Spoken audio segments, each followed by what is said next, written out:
जय विश्ववंत। श्री रामचरितमानस वर्तमान के लिए ये गोस्वामी जी की भविष्यवाणी है। हम बंधु चिंतन कर रहे हैं उत्तरकांड के दोहा नंबर 98 की तीसरी चौपाई को पढ़ रहे थे हम। सब नर काम लोभ रत क्रोधी देव विप्र श्रुति संत विरोधी। यानी वर्तमान समय की जो भविष्यवाणी थी उसमें कहा गया था सभी लोग काम और लोभ में रत हो जाएंगे और बड़े क्रोधी होंगे। देवता, ब्राह्मण, शास्त्र और संतों के विरोधी रहेंगे। देवताओं का विरोध करेंगे, शास्त्रों का और संतों का भी। अभी देखते रहो देवताओं की क्या स्थिति बनी हुई है। इसलिए सब नर काम लोभ रत क्रोधी देव विप्र श्रुति संत विरोधी। तो ये चौपाई है। और आज आप देखें, तुलना करें, मैं इसलिए सुना रहा हूं कि उस समय की भविष्यवाणी का आज कितना सत्य है कितना गलत है। सभी लोग नर कहा गया, नर में सब आ जाते हैं, स्त्री पुरुष को कहा गया, बार बार नर शब्द है।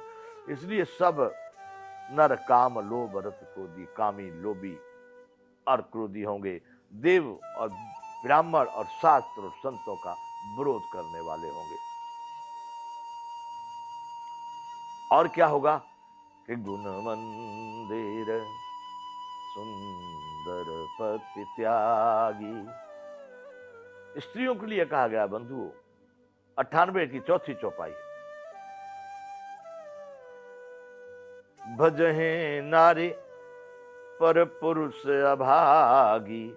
गुण मंदिर, जो बड़े सज्जन, गुणों के धाम, बड़े सीधे सही आचरण करने वाले सदाचारी जो पुरुष हैं, ऐसे पतियों को त्याग कर, गुण मंदिर सुंदर, सुंदर भी है, पति त्यागी, ऐसे पति को त्याग कर भजहे नारी पर पुरुष अभागी। अभागी वो दुर्भागी वाली हैं, अभागिनी स्त्रियां हैं जो ऐसे सुंदर सुशील और सज्जन पुरुष को, अपने पति को छोड़ करके दूसरे पुरुषों के साथ में मन लगाती हैं, उनके साथ में मित्रता करती है, उनका सेवन करती है।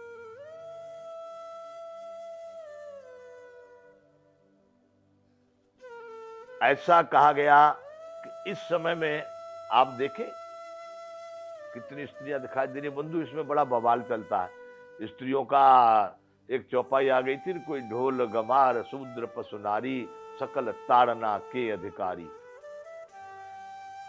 इसका सही सही अर्थ वो लोग जानते नहीं, तमाम ने अपनी अपनी बुद्धि लगाई है। बड़े बड़े बाबा जी लोगों ने सफाई, अरे इसमें सफाई। जिस भूमि पर मैं पैदा हुआ हूं बंधुओं, उत्तर प्रदेश, जिला एटा उड़ेरी गांव, तहसील जलेसर, थाना अवागढ़, पोस्ट नरोरा। मेरे यहां उस क्षेत्र में, ब्रज में, आप कहीं भी पूछें, एक शब्द आता है, कुछ वहां पर ऐसा काम हो रहा था, वो एक बोलता है भाई देखो मैं ताड़ गया। मैंने जैसे उनको देखा, मैं ताड़ गया। क्या ताड़ गया का मतलब है समझना, मैं समझ गया, समझ। यहां लोग बड़ी बड़ी सफाइयां दे रहे हो, उधर से ग्रंथों से वेदों से, अरे खाक वेदों से ढूंढ रहे हो। सीधी बात गोस्वामी जी ने, और समझ की बात है। आप देखना बंधु, मैं सटीक रूप से कहता हूं, मैं किसी से भी इस विषय पर चर्चा करने के लिए तैयार हूं। सब लोग गलत परिभाषाएं दे रहे हैं। सही क्या है? ढोल गमार शूद्र पशु नारी। शूद्र पशु, ढोल और गमार नारी, सकल ताड़ना के अधिकारी, ये समझने के अधिकारी। इनको आप समझिए। ढोल कोई बगैर समझ के बच जाएगा, पशु वहां तक तक ऐसे मुड़ जाता है इशारे पर, वो समझ का काम है। एक गंवार व्यक्ति, गंवार का मतलब ऐसा नहीं है कि गंवार मतलब जो कम बुद्धि वाला या जिसके लिए उतना ज्ञान नहीं है, उसको भी समझदार व्यक्ति अपने सही समझ से उसका सही उपयोग कर सकता है। ढोल गंवार शूद्र पशु नारी, और पशु स्त्री, सकल ताड़ना के अधिकारी।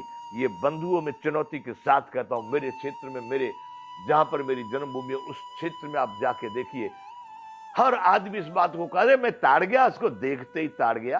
ताड़ गया मतलब समझ गया। तो सकल ताड़ना, गोस्वामी जी, मैंने निज गुरु सुन सुनी कथा जो सूकर खेत, समझ परी कछु बालपन तब अतिरहूं अचेत। ये रामायण में लिखा हुआ है बंधुओं, गोस्वामी जी ने लिखा है ये। आज गोस्वामी जी पर इतना बड़ा जो तुम धमाल कर रहे हो, सूकर खेत यानी हमारे ही डिस्ट्रिक्ट एटा में पड़ता है सोरों, उसी को सूकर क्षेत्र बोला जाता है। तो वो उस क्षेत्र में रहे थे, वहां की भाषा में मैं ताड़ गया भाई। अरे साहब मैं फौरन ताड़ गया। ताड़ गया का मतलब समझ गया। गोस्वामी जी ने अपनी भाषा में लिखा कि ढोल गवार शूद्र पशु नारी सकल ताड़ना के अधिकारी। ये समझने के अधिकारी हैं। ताड़ना का मतलब कहीं मारना नहीं है, ऐसा शब्द हमारे क्षेत्र में ताड़ना नहीं आता है। ताड़ना का कोई अर्थ वहां पर नहीं, पिटाई होती फिर। पीटने के अधिकारी नहीं कहा, ताड़ना मतलब समझना। तो बंधुओं ये बात यहां पर इसलिए आ गई कि लोग बड़ा विवाद करते हैं नारियां और उनको बहका रहे हैं।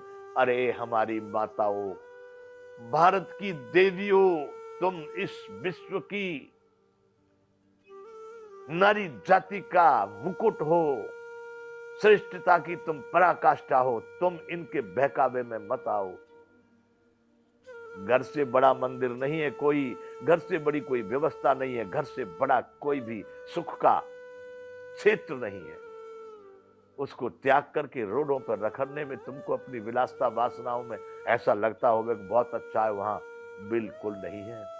यदि तुम में मातृत्व भाव है, भारतीयता का भाव है, तब तो अच्छा वही है। तो इसलिए इन विषयों पर कुछ झगड़ने की या प्रतिकार करने की वैसे तो आजकल लोग हम बोल रहे हैं तो हमको भी कोई बहुत सारे लोग इस पर उल्टा सीधा भी बोलते हैं, कुछ भी कह देते हैं। इसलिए सारी बात मैंने यहां पर कही कि गुण मंदिर सुंदर पति त्यागी, भजहे नारी पर पुरुष अभागी। उनको अभागी कहा गया है। बढ़िया सुंदर संसार, सुंदर शरीर, सुंदर कुल खानदान सब मिलने के बावजूद भी वो अभागी रह गई। क्यों? कि अपने गुणों के धाम सुंदर और बेचारे सज्जन पति को त्याग करके दूसरे ऐरा गहरा पचकल्याणी किसी को भी लल्लू पंजू को वो सेवन कर रही हैं, उनके पीछे भाग रही हैं। वो अभागिनी स्त्रियां।